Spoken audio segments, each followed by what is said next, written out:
Greetings, programs. Neo Mega Man back again for another episode of Let's Play Katawa Shoujo Rin's Path. Okay, we're onto a scene called Self-Study. Not entirely sure what's going on now, but let's continue. I wake up all sweaty as if I'd run a half marathon in my sleep. Odd, I don't recall sleeping badly. It sends a little pang of worry through me. I wouldn't want to have my heart acting up without being able to notice it. Still, apart from this odd exhaustion right after waking up, I'm feeling just fine. My mouth is like sandpaper and I have nothing to drink. I have to go all the way to the bathroom to take my meds. On impulse, I decide to take a shower while I'm at it.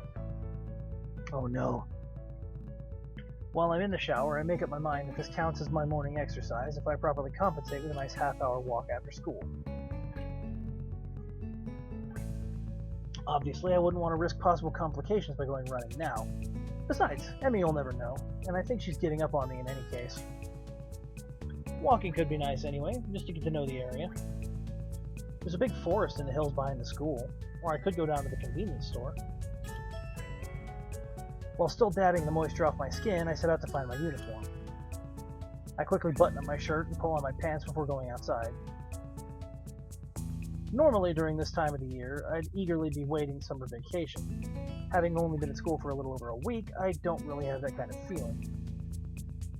I'm still savoring the school life, considering the sharp and awkward turn my life has taken. I haven't had the time to become preoccupied with getting free of it. Besides, once vacation's hit, it'll be a nice surprise for me if I'm not expecting it, especially with the end-of-term exams looming ahead. At least I don't have any catching up to do with my studies. My diligence has finally paid off. I push myself past the boys gathered in the doorway and flop in my seat. From the corner of my eye, I can see Shizune and Misha pause their unavoidably animated conversation and turn almost simultaneously in my direction. They clearly want something from me. I can tell from the way Shizune smiles. It's too obnoxiously bright to be sincere and too calculated to be spontaneous. Good morning. Her greeting is made of 100% cheer and bursting energy, although I spared your eardrums. Morning. I failed to put either of those into my response. You don't look very energetic. No wonder. I don't feel very energetic either. I think I didn't sleep well, but I'm not sure. Ah! She slaps me in the back and grins. Cheer up a bit. It's a great day. I catch Shizune's eyes. She has a strange, focused expression on her face, but she furrows her brows a little with direct eye contact and looks away. For a moment, I think that Shizune caught a glimpse of my worries somehow and is pondering how to respond, but then she quickly straightens her glasses and with them her expression. Anyway, we were wondering if you're still interested in that student council position, because we're going to make an offer that you can't decline. Wait, what? I wasn't really interested in the first place. You're putting words in my mouth. Not as such, but wouldn't it be nice to hang out with us every day while also being useful to your school? Well, to tell you the truth, I kind of joined a club, so it'd actually be sort of hard for me to join the council too. Even if I wanted to, which I don't, as I said. Is that so? Which club is it, Hichan? The art club. Shizune looks pissed. Shizune's eyes glint in a sinister way as she scowls at me. But the way she looks, I'll be expecting the art club to lose its funding before lunch break, or the art teacher to mysteriously disappear off the face of the earth.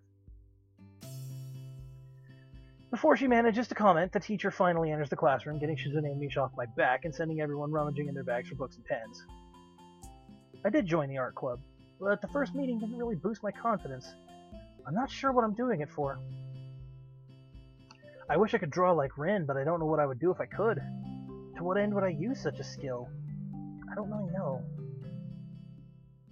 Ignoring the teacher's sleep-inducing voice, I open my notebook to an empty page and press the needle-sharp graphite tip of the pencil onto it. What to draw? I can't really think of anything good to draw. As I hesitate and raise my hand, the meek black mark left on the previously blank paper seems aggravating. I can't even get to the starting line, let alone get started. It's almost a physical feeling of being held back. Annoyingly, it reminds me of my failed attempt at jogging with Emmy. I look out of my window in desperation. Right then, a small bird takes flight from one of the cherry trees that grow everywhere on the school grounds.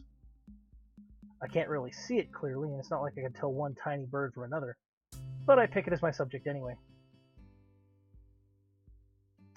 Conjuring up the image of a bird in my mind's eye, I turn my gaze back to the notebook and deliberately draw a thick line across the paper to get started. It seems to be mocking me as I can't follow up right away. Still, it's a start. Getting started is good.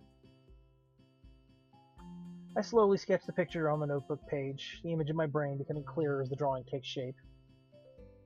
It's really nothing, just that nameless nothing bird on paper, but that's not important. My hesitation fades into the background along with the teacher's voice as I continue my struggle. The feathers form a simple pattern in my mind, but on paper it's a mess of too many rough lines despite my best efforts. I realize that I don't really know what a bird's wing should look like, even if I try to think about it.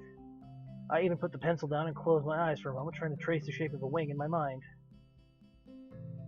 Being serious about this all of a sudden makes me a little frustrated. Art class in middle school was the easy class between exhausting subjects like math or Japanese. But there's this other side to art, the one that you see when you don't just fool around. It's almost like a completely different thing. Ichan? I look up to see two girls staring back at me. Misha and Shizune have carried their chairs to my desk and are now standing by my sides looking at my drawing. How long have you two been there? I think you need more practice. Shizune draws a few sharp signs in the air between herself and Misha. Shi-chan agrees. Rin said the exact same thing yesterday, but why did it sound less condescending? You shouldn't judge before I'm finished. Besides, don't you know it's bad luck to see an unfinished piece of work? Misha cracks in exuberant laughter. What? Don't be silly. There's no way that can be true. Whatever. Shizune's eyebrows furrow dangerously, and the movements of her hands become abrupt like the slashing of a knife. You should learn to take constructive criticism better. I would if you'd actually offer some. I know I'm getting too defensive and that Shizune's taking advantage of it, but I can't help it. What are you two doing here anyway? Misha wags her finger admonishingly at my nose. Tisk tisk, He-chan. Are you not listening to the teacher at all? We have a group assignment now. I nod bleakly and let them take the lead. So what do you think of the lesson for today? Not much of anything. I didn't listen to a word of it. Misha slaps her forehead and shakes her head theatrically. What are we going to do with you, He-chan? Luckily, Shizune and Misha are together more effective than 3 or 4 normal people, so I can mostly slack on the assignment. I try my best to at least offer some assistance, but I end up being mostly useless. The teacher keeps us in class 5 minutes past the lunch bells, but eventually lets us off the hook. I quickly stuff my books into my bag while Shizune and Misha carry their chairs back to their own seats. The failure of a bird drawing ends up crumpled and stuffed in my pocket as I hurry outside. Wow, daybreak already? Well, I guess this is the end of the video, haha. No.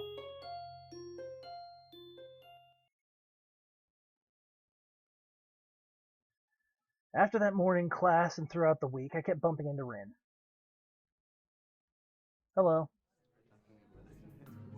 This is somewhat natural, as our classrooms are adjacent, but rather than just cross paths in the hallway like people regularly do, we seem to pause at the sight of each other. We invariably end up talking a little bit, or just silently hanging out together. I think I'm getting used to being quiet in Rin's company, as it doesn't feel as awkward anymore. I am, by nature, somewhat introverted like her, so we fit together well. I think it's actually an anomaly for someone in this school to be so quiet. Most people here seem to love socializing. That's something that I've noticed already, even though I haven't been here very long. People here talk a lot, and they talk all the time. In rare cases, or it's a rare case when I see someone sitting alone, just spacing out or whatever. Obviously, there are people like that here too, that Hanako girl and myself, just to name 2 from my own class. But overall, they're a minority. At any rate, I wouldn't exactly call what Rin and I do socializing either, but it's something at least. These occurrences themselves don't bother me, but the fact they happen at all does. I'd hesitate to say that we're drawn together by something, but we certainly act as if we were. However, this sense of budding friendship is completely wrecked every time Rin opens her mouth. Can I listen to your heartbeat? She says this or something else about as outrageous, and I have to fend off whatever nonsense her mind has cooked up during the preceding class, a subject that she's not interested in. It seems Rin has taken a shine to my heart condition as some kind of an extension of her interest in the odd or disabilities that people here have, and the consequences of said afflictions. As I stand in front of her for a second too long, looking as flummoxed as I am, she concludes it's necessary to further clarify her request. I know I can, but I mean, will you let me? Why? Do I need a reason? I'm usually pretty bad with reasons. Not per se, but if you want to do it, you probably do have a reason. That's kind of clever. You're smarter than you look. Also, I'd rather you not. I think these things should be private. Private. I get it. I can tell you something, though, if it amuses you. I'm pretty sure it will. My heartbeat does sound very weird because of the, condition.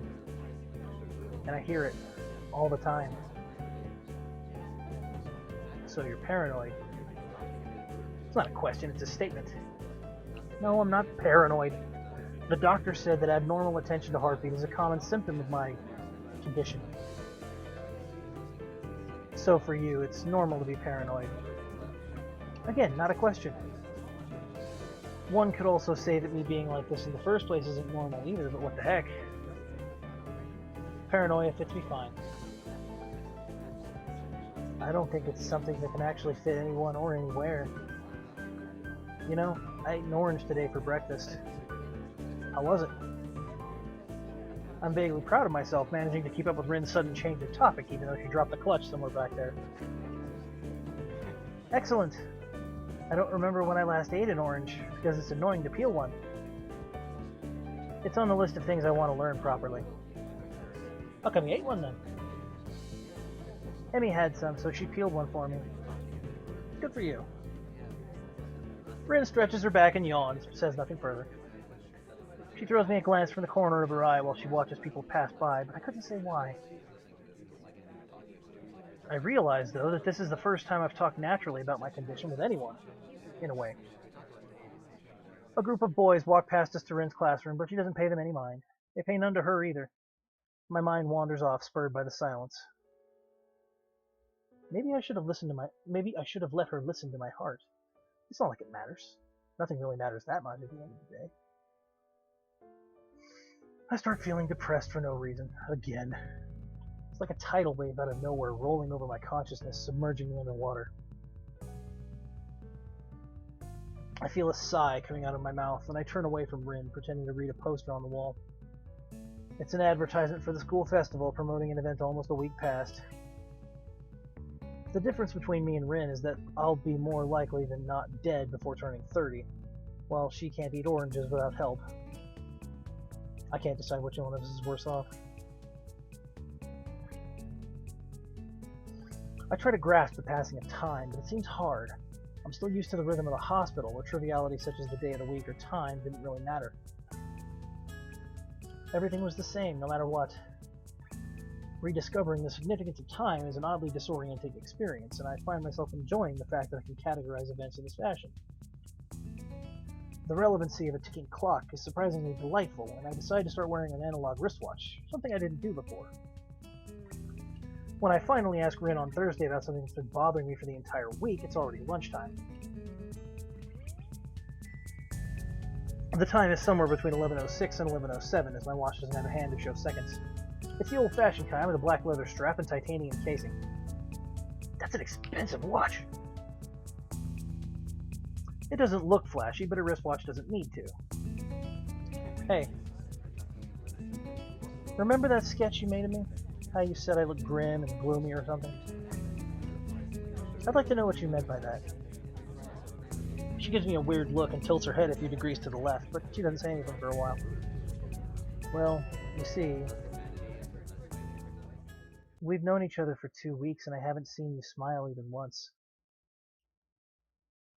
Her striking observation gives me pause. Have I stopped smiling?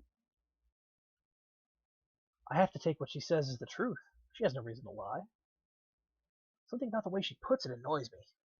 I frown at Rin and try to correct my expression to look less depressed.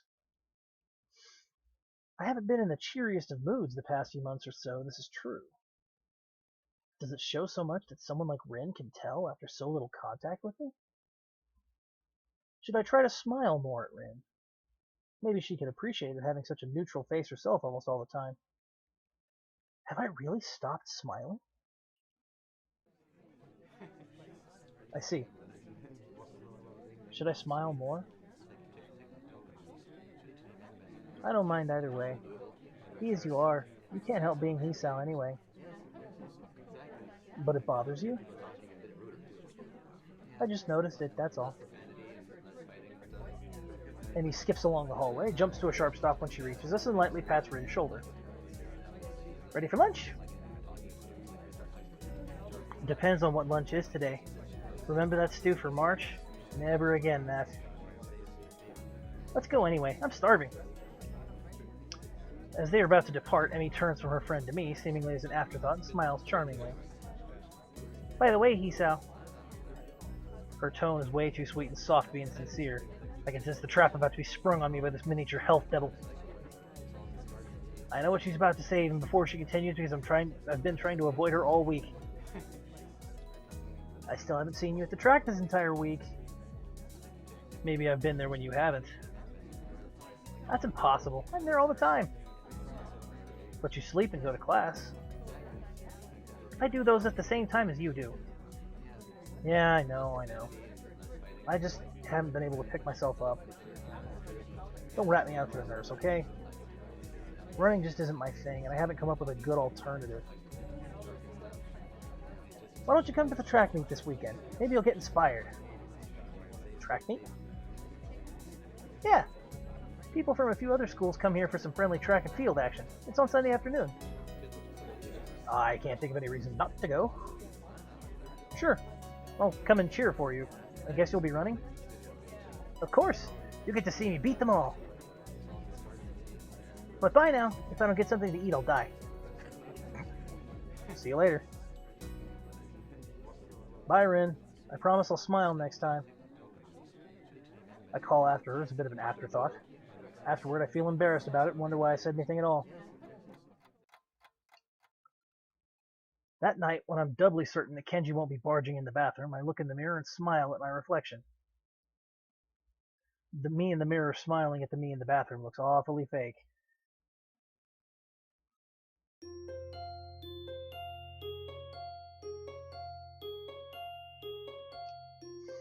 Poor Hisao.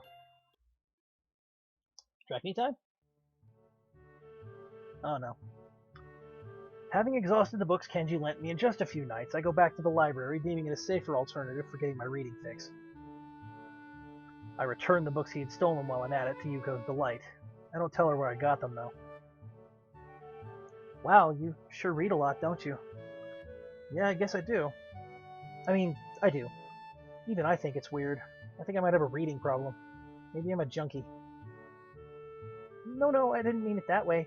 It's not weird at all, and being addicted to reading is a lot better than being addicted to something else. Uh-oh. I could make a joke here, but I'm going to avoid it. Yeah, I know. It was a joke. I smile at her reassuringly and drop the books down on the counter so Yuko can check them out. I feel tired, so I sit down in the vacant chair in front of her desk. While Yuko goes through the modest pile of reading material I found, I let my gaze wander around the library. At the tables, a pair of girls is chattering in hushed tones rather than working on their homework. The short-haired one notices me looking in their direction and waves at me. When I raise my hand back, they glance at each other and giggle in unison. I'm not sure how I feel about that, so I decide it's a good thing. The one who waved at me has a horrible case of epilepsy. I saw her having an attack a few days ago. It was one of the most disturbing and scary things I've seen in a long, long time. Yet, there she is, happily chirping away about whatever, as if she doesn't have a care in the world. You know, this school is really something else. Yuko raises her eyes from the book she was going through, slightly startled. She adjusts her glasses and puts on a nervous, confused smile. What do you mean? I don't really know how to explain it. It's just that everyone's so active, or how should I put it? It's not just the festival thing, I think, even though I haven't been here that long, but it's everything. People talk more, work harder, and just are more than in any other school I've seen before. I'm struggling for words, but it feels like I'm speaking honestly here. This school feels so alive. Now, this one, it also has an effect later.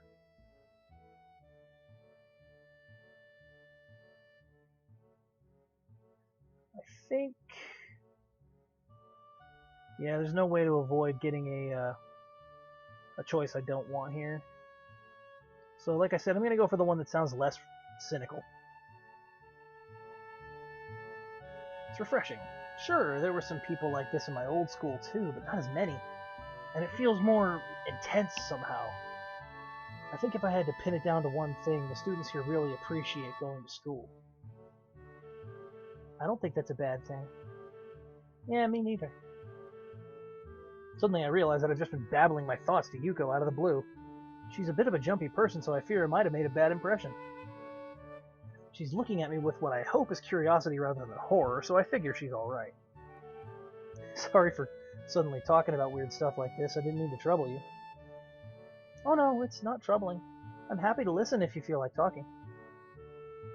It makes me feel a little reliable, too. Yuko smiles sweetly and a little bit ironically at that. I respond with a thankful smile of my own.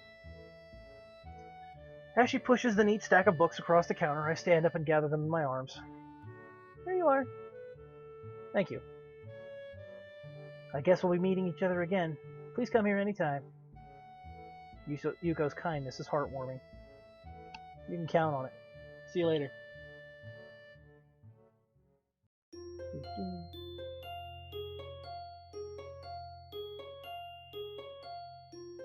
So many little scenes. Track meet. The morning of the track meet greets me with a brilliant sunshine from a crystal blue sky. While I leisurely stroll towards the track, I decide this is a good sign. Of what, I'm not sure. This event isn't as exciting for me as it seems to be for a large portion of the student body. I am even less interested in watching sports than I am in participating, but cheering for Emmy seems like a good cause. I'm not expecting this to be any sort of amazing and spectacular experience, but it can't hurt. I'd probably be spending time reading while cooped up in my room otherwise. When I approach the bleachers, I spot Rin emerging from the crowd right before she spots me. You came. Of course. I said I would, didn't I? That doesn't necessarily imply that you had to follow through. Lots of people say things and don't mean them. Well, I don't. Rin shrugs, seemingly bored with our conversation. She turns on her heel and heads back toward the stands. So are you excited about this? Not really. Me neither. Then why did you come? Excuse me. Why did you? She doesn't reply at all, so I decide not to either. We enter the bleachers and Rin nods upwards. Up there. Rin leads the way and we're soon settled down on an almost empty bench. There's an older woman sitting next to Rin. Someone's mother, I assume. She's got rather long hair done up in a braid. On seeing Rin, she gives her an oddly familiar-seeming grin. Well, this is surprising. I thought you went to get a snack, not a boy. Huh? This is no good. The woman laughs at Rin and shakes her head, apparently unable to find a comeback for that. I know the feeling. Well, I suppose you've always been one to go out for one thing and bring back another. But I'm being rude. I haven't introduced myself. I'm Mako Ibarazaki. I'm sure that if you know this girl, you've at least met my daughter, too. Pleased to meet you. Well, that explains it. She's like a taller, older, more motherly Emmy. Apart from her hair being somewhat darker than her daughter's, there's really no mistaking the resemblance. Sorry, I'm Hisao. Hisao Nakai. Nice to meet you. I'm Rin Tezuka. Mrs. Ibarazaki laughs again. She really does resemble her offspring, and then leans back a little on her seat and raises an eyebrow. So, now that we all know each other, how long have you and Rin been dating? My response consists of silence as my brain suddenly lurches into gear. But just before I can begin to utter a hastily babbled explanation, Emmy's mother bursts into laughter again. Ah, you're a blusher, aren't you? I don't know if there's any way to keep my dignity in this situation, so I settle for a mumbled response. We're not. I know, but it's funny to watch you squirm. I'm sorry, forgive an old woman her amusements. She chuckles again to herself. Old woman? Jesus, lady, if you're old, then I'm middle age. She doesn't look that old to me. I suppose I can let it go. How kind of you. It's starting. I direct my attention to the track where they're preparing for the first sprint. Emmy there has the outside track. It looks like the 400-meter dash. My eyes scan the runners before finding Emmy. She's smiling with an almost cocky look on her face. The starter raises the pistol. Bang! Emmy explodes off the block, disappearing from the starting line in a blur. It's amazing. Even as the other sprinters converge on the lanes closest to the inside line, Emmy surges to the front of the pack. By the time she rounds the final turn, a few of the other runners have caught up to her. Hey, it's Miki.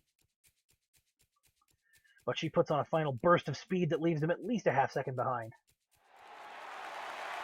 Missy Barazaki whoops and shouts, applauding wildly and generally looking like any other parent cheering on their child.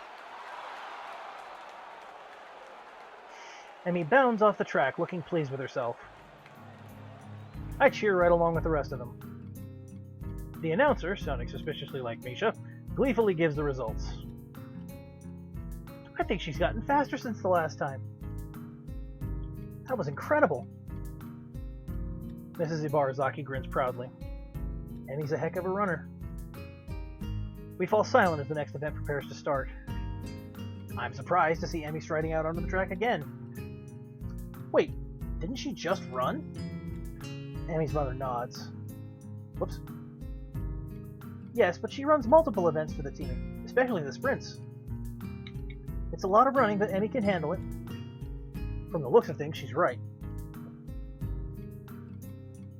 Emmy doesn't appear to be tired, as if she hadn't run the previous event at all. If not for the sweat visible on her shirt, you'd never know. Whoops. Which event is this? 200-meter dash. She'll do this one, the 100-meter, and the relay. I see.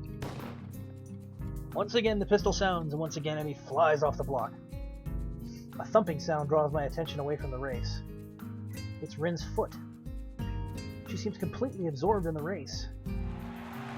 Emmy's mother cheers again, and I assume the race is over. Sprints don't seem to me like they take very long to complete. Your foot. Your foot was bouncing on the bleachers. Oh. You seem pretty into this stuff. I'm surprised. I thought you said this wouldn't be very exciting. I suppose you're right.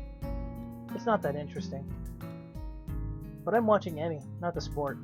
I don't follow. Emmy's the most Emmy when she runs. You don't get to see Emmy at her Emmyest very often. But here, you can, see? She directs my attention toward the track again, where the 100-meter dash is about to start. I watch Emmy closely. As she gets onto the starter blocks, her whole body seems to relax, but it's a false relaxation. I can see that she's actually like a coiled spring. As the starter tells everyone to get set, her head snaps up and her eyes narrow slightly. Her mouth curls upward in what could be a grin and could be a growl. When the pistol goes off, it's as if she's been unleashed from a cage, like she was always moving at this blinding speed, but we couldn't see it happening until the starter's pistol dispelled the illusion of motionlessness. As soon as she crossed the finish line, the fierce look was replaced by her normal grin. The conquering general returning to his farm. Amazing. She's really amazing. I've never seen someone move that fast. Well, don't look at me. I'm far too relaxed to run that fast. No, I think Emmy's prowess all came from her father's side. At the mention of Emi's father, Misty Barazaki looks almost wistful, almost sad. He got her into running, you know. Ah, really? I didn't know that. I leave it at that and don't say anything for a little while. I get the feeling this is something personal I shouldn't ask about. Too glad. I forgot that happened. A beeping noise suddenly emanates from Mrs. Barazaki's pocket. Reaching into it, she pulls out a cell phone and looks at it. Honestly, text messages? What is he, 16? Hmm? Oh, nothing. I've got to go meet up with a friend of mine. Will you tell Emmy I'm very proud of her and I'll call her later tonight? Of course. While waiting for the relay to start, I peer at Rin. She seems uninterested in her surroundings, myself included. That remark she made before is still stuck in my head. Emmy is the most Emmy when she runs. It does make sense now that I think about it. After seeing her run now, I can believe that Emmy gives her all on the track. Sports are more of a hobby or even a competition to her. They're a defining aspect of her life. More than a hobby or competition. What about Rin then? Does she feel the same way about art? Considering the persistence she displayed before the festival, I could easily believe it. Did I see Rin at her most Rin when she was painting the mural? The relay's about to begin, but I don't see Emmy anywhere. I thought Emmy ran the relay. She runs anchor. So she won't be running for a while yet. Ah. Did you see it? Huh? Emmy at her Emmyist. Maybe. Maybe this time. The race begins and I cheer Emmy's teammates along as they pass the baton. Finally, I see Emmy sprinting onto the track to take the final handoff. Once again, I'm taken aback by how graceful she looks when she runs. It really is beautiful. The look of determination and fearlessness on her face only adds to the picture. Emmy at her Emmyist, I suppose. Blech. Emmy flies across the finish line with a great leap, just barely ahead of the next runners, but still in first. Well, let's go down. Gotta crown the victor. See if you can find a laurel branch. That's not gonna be easy.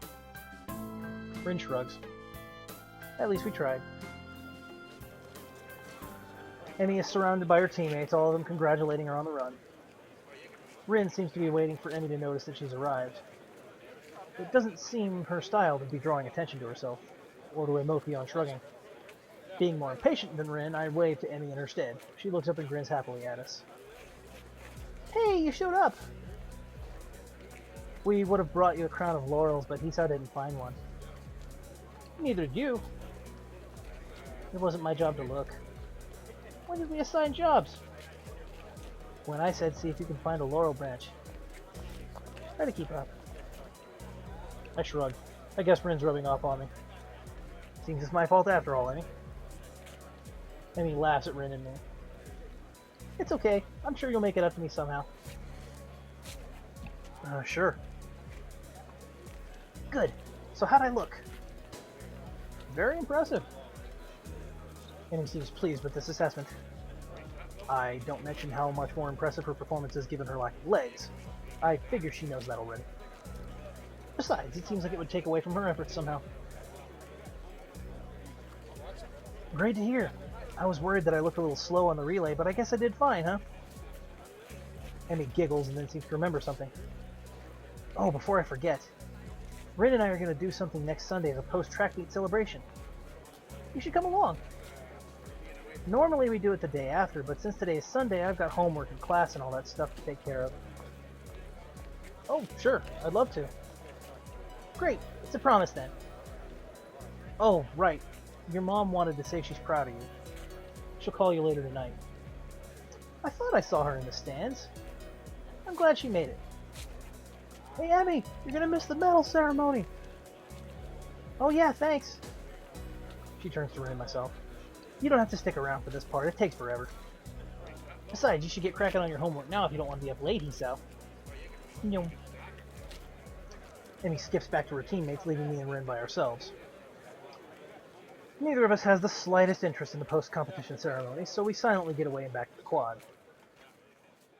Rin yawns without even trying to restrain herself and shuffles her feet around restlessly. I feel awkward, but less so than if I was with someone else.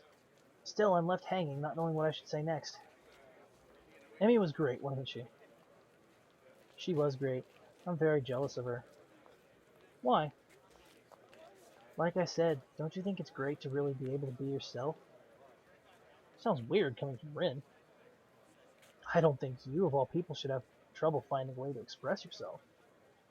Don't you have your paintings? She turns to look at me. For the first time, I see in her eyes this strange, hollow expression that I think must be unique to her. No, you see, the problem is that I'm not really sure who I am.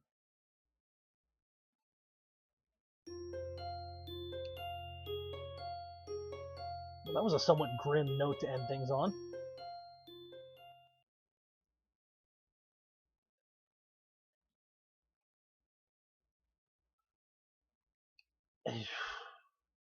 Well, I kind of want to keep going, but I think this video's been going long enough, so I guess we'll have to end it on that note.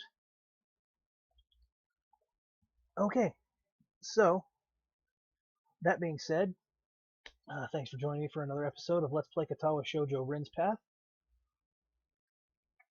Part 6 is over now, so stay tuned for Part 7. And I guess I'll see you guys then. I'm your host, Neo Mega Man, signing off. End of line.